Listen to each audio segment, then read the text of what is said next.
Hi, everybody. This is John Kelsen, Chief Education Officer here at Drisha. And thanks for joining us once again for a shiur class session in part of our Mishnah in-depth project, our ongoing study of mishnayot. Our Mishnah learning is part of our Mishnah Division, the Rifka Rosenwein Mishnah Division here at Drisha. Rifka was a student at Drisha and a lover of Mishnah, and all of our Mishnah learning has been dedicated in her honor by her family and friends. So this shiur is partakes of that broad project, the Mishnah project, and in her legacy and in her memory. Mishnah Avot, Pirkei Avot.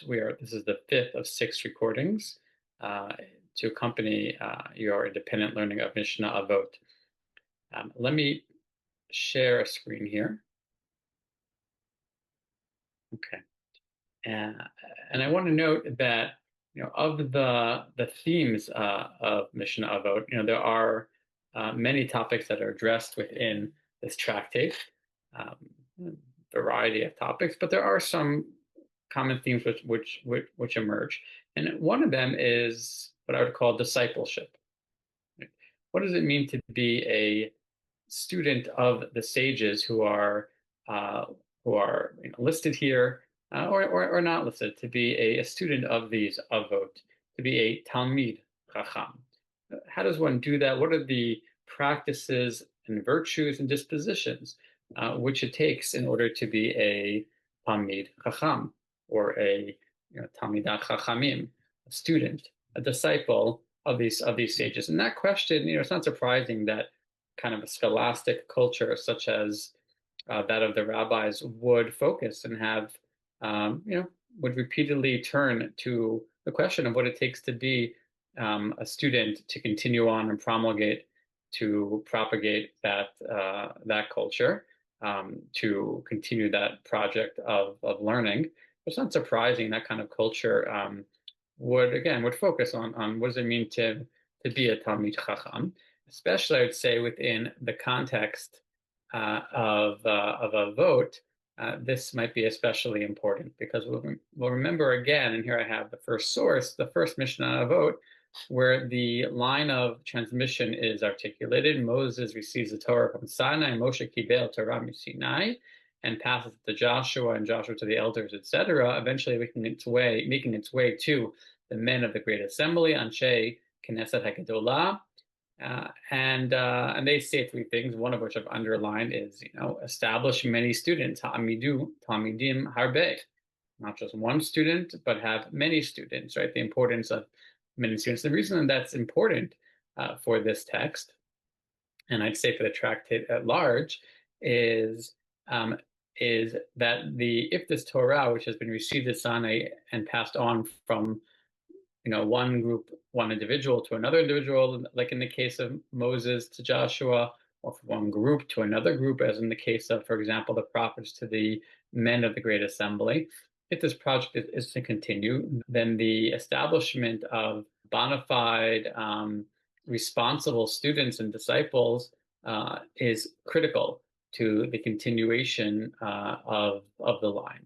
And that is I call it even a concern, if not more broadly a focus, again, of the tractate, which is how we're going to do this. How are we going to connect, what happened at Sinai forward, past the period of these individual leaders, Moses and Joshua, even the elders, past the period of prophecy.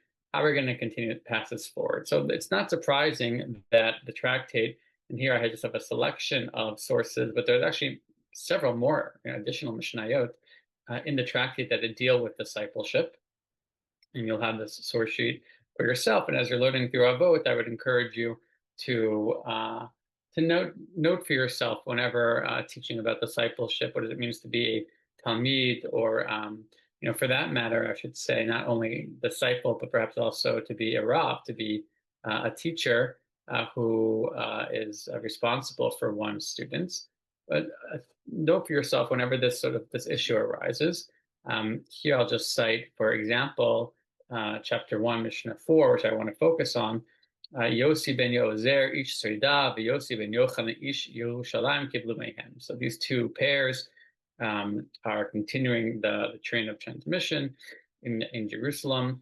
Excuse me, this train of transmission. Yossi ben Yozer, apparently from a place called Srida. Yossi ben Yochanan from Jerusalem. And Yossi ben Yozer says the following: Make your home a sort of meeting place for the sages. 1, 2. Heavy mitabik ba'afar raglehem. Sit at the dust of their feet. The heavy shota v'tzama divrehem, and drink thirstily their waters. Again, there are more teachings here about what it means to be a good disciple, right? Yehoshua ben Prachaya teaches aselecha rav u'kanelecha chaver, right? Make for yourself a rav. Make sure that you establish for yourself a master, someone to attach yourself to, and to assumedly to apprentice to, and receive Torah from, and more teachings below. But I want to proceed here and actually focus on this teaching of Yossi ben Yozer. Right? What does he mean?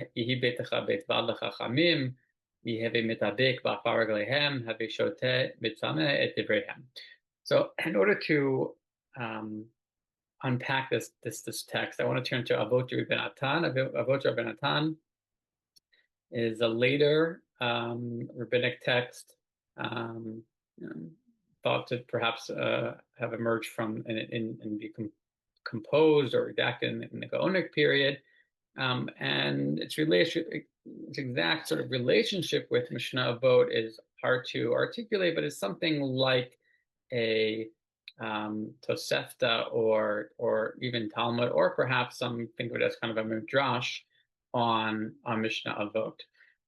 So in Avot Rabbi Natan, chapter 6, it says as follows: Yossi ben Yozer Omer, Yehi beitecha beit vad chachamim. Make your home a meeting place for the sages. Ketzad, how so? What does that mean? So he says, Melamed sheyeh beito shel adam mezuman lechachamim, v'talmidim, v'talmidei talmideim. You should make your home available to sages and their students and their students' students, right? Because again, the notion of, or just to remind ourselves that the idea that there's some sort of extra structure, a schoolhouse or a beit midrash, might be a later development, and we can't assume that those kind of structures were available to the sages. So you might have circles around a given sage, circles of disciples around a given sage who would congregate wherever that sage might be, but they didn't necessarily have a place to be, a dedicated space. And here the charge is to make one's home. I assume it's talking to the average person in this case. Make one's home that dedicated space for the sages and for the students, to make that your place, to sort of sanctify the space, we might say, by virtue of that purpose. Like a person, like a person might say, or in order that one might say to their fellow, I'm going to, wait for you or save you a space, in such and so's house. And so it establishes predictability, a place, a dedicated space, again, for the people, for them to learn, and also in a way sanctifies one's home. And he goes on to say as follows, or about Jonathan goes on to teach, and now speaking to the master, to the teacher, when the students come and see you there and learn from you, they should not sit in front of you. They shouldn't sit in front of you. Students sit in front of the teacher. That's a term of art, but they sit not on a equivalent plane, on a bed or a seat or a couch. They should sit in front of you, but lower than you, on the ground.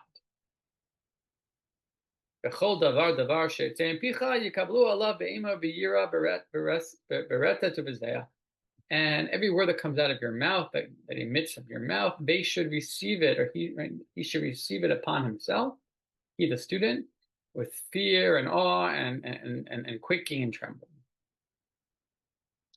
This notion of the student sitting in front of the master, but on a lower plane, and in a position of or in a posture of reverence and awe and such, these terms and this positionality is not happenstance. It evokes and reminds us of the teaching from the Talmud and Brachot. The Tanya, as it says in Gemara and Brachot and in Braita, "V'hodatam levanecha levanei vanecha yom asher amalta pnei Hashem lokecha bechorev." That we are to teach our children, or make known to our children, our children's children, the day that we stood in front of God in Chorev. So our children's children are to be told of, made known of what happened at Sinai. And the Braita teaches that not only are we to make known to the children and the children's children, to the generations, what happened, but it's meant to be experienced in a way which echoes and follows what happened. Malahalan be'ema b'yira bereta tebezeya afkan. Be'ema b'yira bereta tebezeya. Same term as we have above in Avot Yuvanatan. Just like there by Sinai was an experience of trembling and awe, of reverence, quaking, so too here, so too when one learns.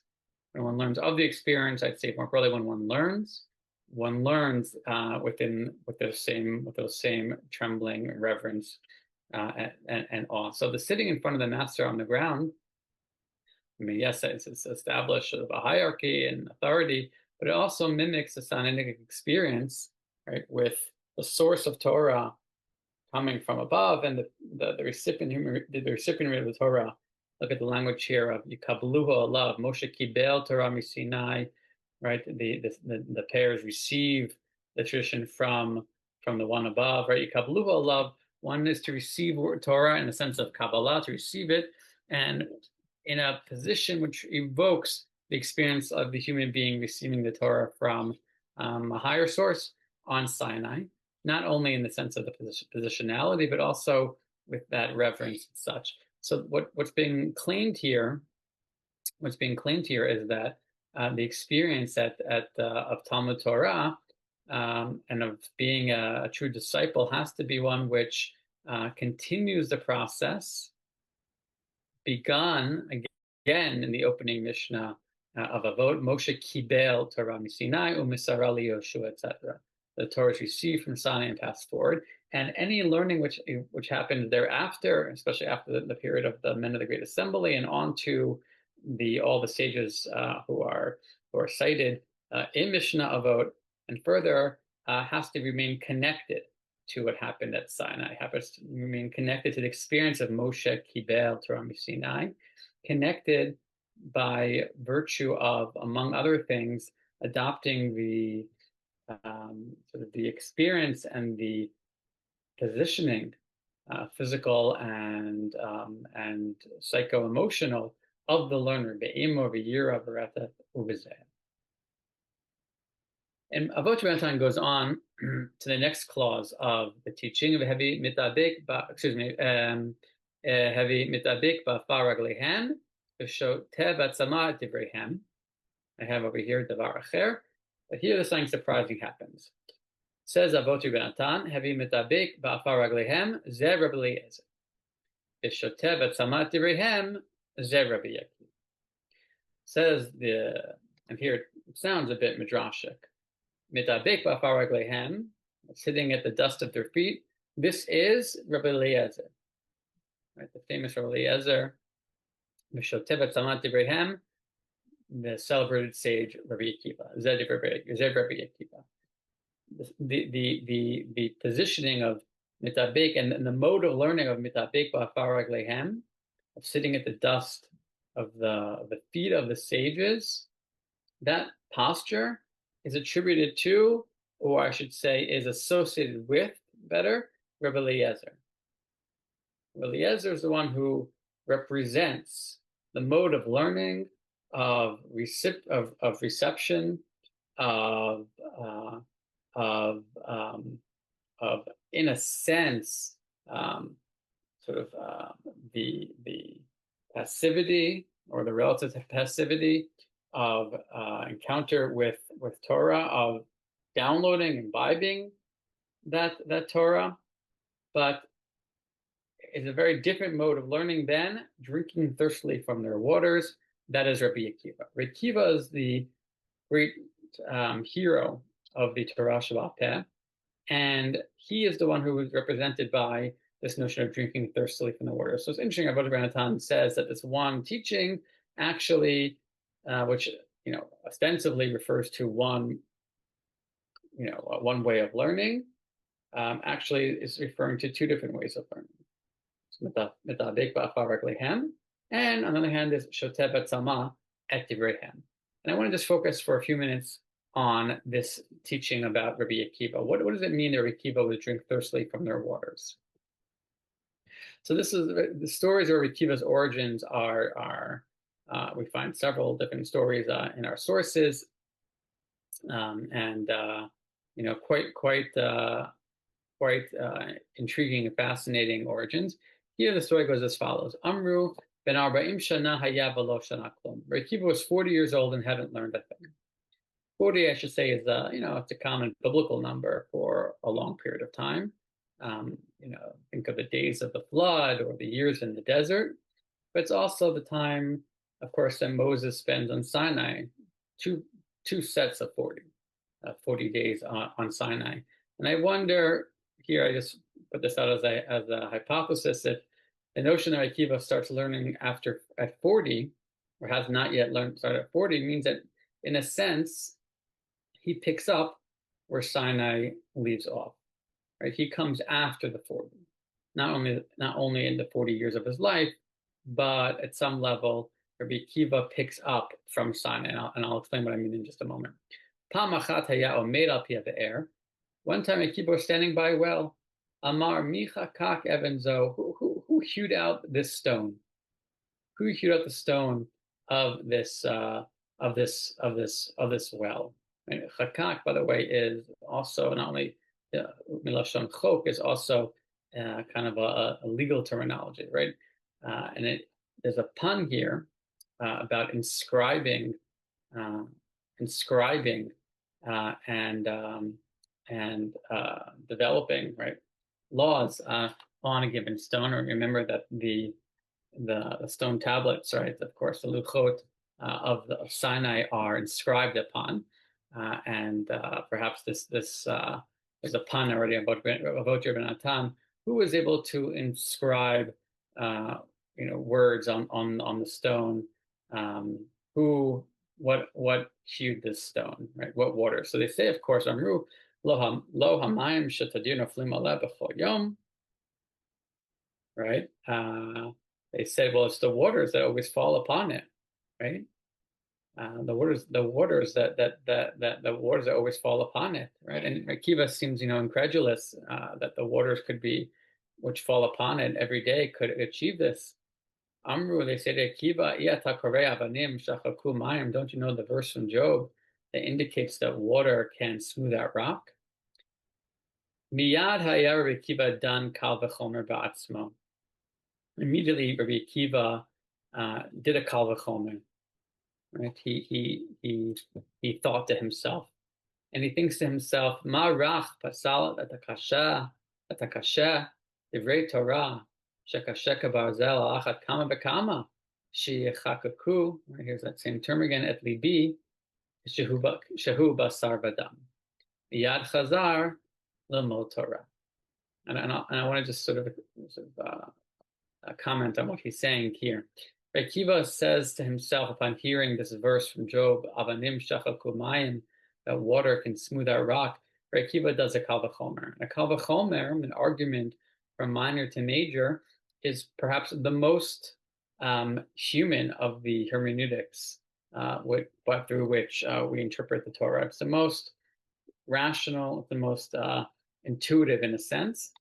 What it means is that Akiva, and this is the way he learns, he's thirsty for these teachings, right? They are like, life-giving and fresh water to him. He receives the teaching, the verse from the Bible, and he immediately thinks to himself. Miyad haya Rabbi Akiva dan kal v'chomer ba'atzmo.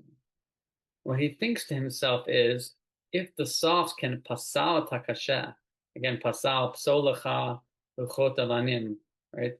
Carve out for yourself. Again, perhaps an allusion to the tablets, to the luchot, back to Sinai. Moshe kibel Torah Sinai. If the soft waters can carve out the hard stone, then Torah, which itself is hard, kashek barzel, how much more so how much more so if but my heart, my flesh is soft, right? But if I can make it supple and receptive, how much more so can the hard words of Torah inscribe itself onto my heart? And immediately he goes off to learn Torah, and he becomes a great sage. Halachu bano, he goes with his son. Here's the humility he has, in a sense, and they went to go by the teacher, the kindergarten teacher, right? The cheder teacher of the little children. Amar la Rebbe lamdina Torah. And he says to the teacher, Rebbe, teach me Torah. And we had this amazing image, Achaz Rabbi Akiva, Barosh Haluach, Beno Rosh Haluach. Both he, Rabbi Akiva, and his little son are holding the board. You can imagine them in the kindergarten. Katavlo Aleph, Bet, V'Limda. He learns Aleph, Bet. He learns the opening letters, and he writes and he learns them. Aleph, Taf, V'Limda, etc. Torah Kahanim, Limda, right? The book of Leviticus, which children learned. He learns through this slow process of, again, the waters are hewing the stone slowly, day by day, until he learns all of the Torah. And then he goes in front of the great sage Rabbi Eliezer, Rabbi Yeshua, and he says to them, Rabotai, pitchuli ta'am Mishnah. My masters, explain to me Mishnah, or at least teach me Mishnah. Kiven Shamal halacha achat, they taught him one halacha. Instead of staying and to learn a second and a third, what he does between learning each and every halacha is halach v'yashav lo beino levein atzmo. He goes off to a corner in solitude alone, and he thinks. Again, remember, dan kal b'chomer la'atzmo. He's thinking, and he says, Aleph zo lama nichtava, bet zo lama nichtava. Why was this Aleph written in the word? Why was this bet written in the word? In this word, remember, Akiva is the sage who knows how to be doresh, knows how to make meaning and seek out meaning from every facet of the Torah's teachings, and even its orthography, even the sort of the scribal idiosyncrasies of the crowns on the letters and such. Why this Aleph? Why this bet? The Varzel Lama Namar. Why this additional teaching? Why was it? To what was the import of this edition? This piece. Chazar v'Shalan Hamidam Edvarim. And eventually he engages in this process and Hamidam Edvarim, and he establishes them. And what this means is Hamidu Tamidim Harbe is a concern of Mishnah Avot. Al Shloshad Dvarim Ha'olam Omed. This idea of making of upholding the world and upholding Torah itself is a concern of Avot, and Avot Rabbi Natan picks up on that and ascribes to the great hero of the tradition, Rabbi Akiva, that he is Hamidam B'Dvarim, that he upholds the Torah Sheba'al Peh, he upholds the Mishnah. This story, with all of its allusions to Sinai, is a quintessential Rabbi Akiva story, because Rabbi Akiva, again, is the great hero of the development and the human engagement and investment in and contribution to the Torah Sheba'al Peh, to the development of the Torah, of the oral Torah, to its expansion, to uncovering all of its hidden meanings. And to carrying it further, not only Moshe Kibel Torah Sinai, but passing it forward into perpetuity. And so Rabbi Akiva does this by being not only receiving the waters, but being done kal v'chomer ba'atzmo. Now I want to close with this teaching of Rabbi Shimon Elazar, who is a student, Rabbi Kiva's student, Rabbi Meir. Emsholecha mashal. He says, Rabbi Shimon Elazar says, if you want to understand my teacher's teacher, my Rebbe's Rebbe, Rabbi Kiva, let me give you this following parable. Lama davar domeh, l'satat shehaya mesatet beharim. This is akin to someone who is hewing a mountain, chopping away at a mountain, quite a large project. Pa'am achat, as he's trying to chop away at a mountain, he takes a kardamo, natal kardamo, he takes like a hammer or a chisel, v'halach v'yashav al har, and he goes to the mountain, and he hacks away at it, and little bits, little chips fly away. Sarot dakot. He's sitting on top of this mountain, and he's hammering at it with a little chisel. Little pieces are flying off. So people come by, and they say to him, Mata, what are you doing? He says to them, Amar lahem, what does it look like? I'm uprooting this mountain. I'm going to put it in the Jordan. And put it elsewhere. Amrulo, you can't uproot the whole mountain this way. It's a big mountain. That's a little chisel. It'll take you forever. It'll never work. But indeed, actually, but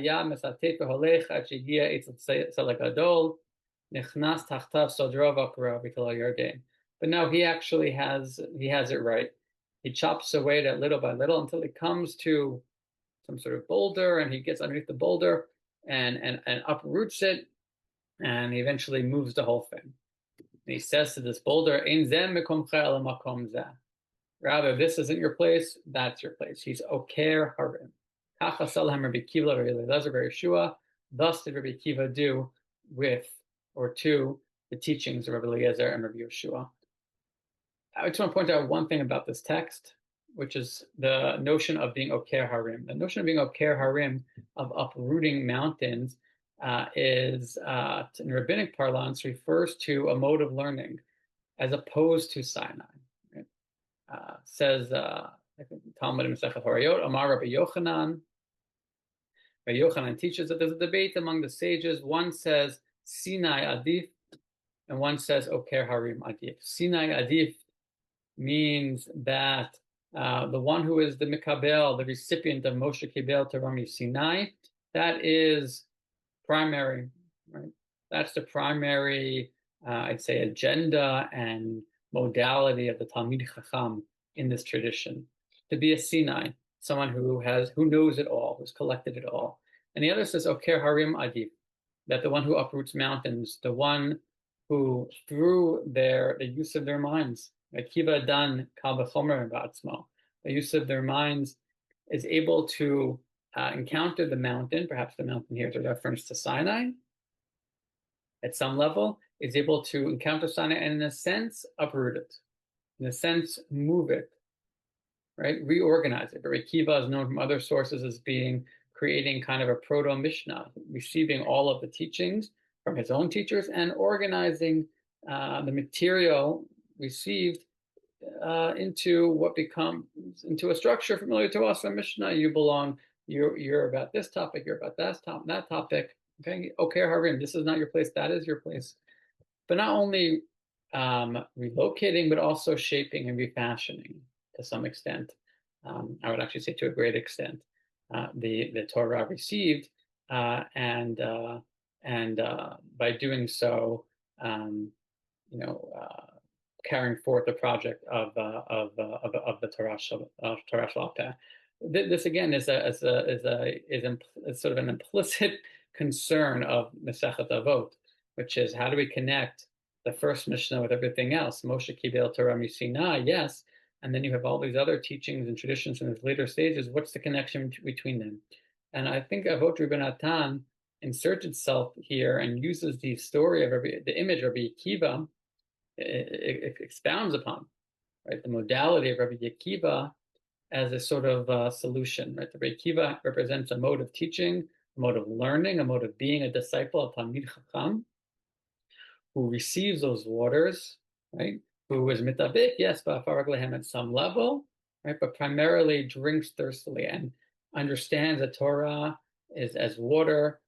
Torah can can, if he drinks it carefully, assiduously, can impact his heart, but also understands that it has a creative capacity to it, that it actually smooths out stones, it carves out stone, right? It has the ability to, if you will, refashion the stone tablets of the law. And Rabbi Akiva is part of that process, a champion actually of that process. Oker Harim. So Akiva in this parable is not merely moving mountains around, but he's actually, in a way, moving Sinai.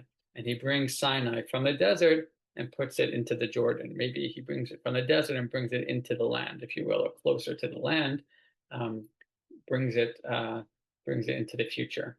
So this is Rabbi Akiva, and I encourage you to look at this source in Avot Natan for its continuation, as it tells the rest of his tale, and then tells the tale of Rabbi Eliezer himself. Okay, thank you very much. We'll see you next time for the 6th session of Mishnah Avot.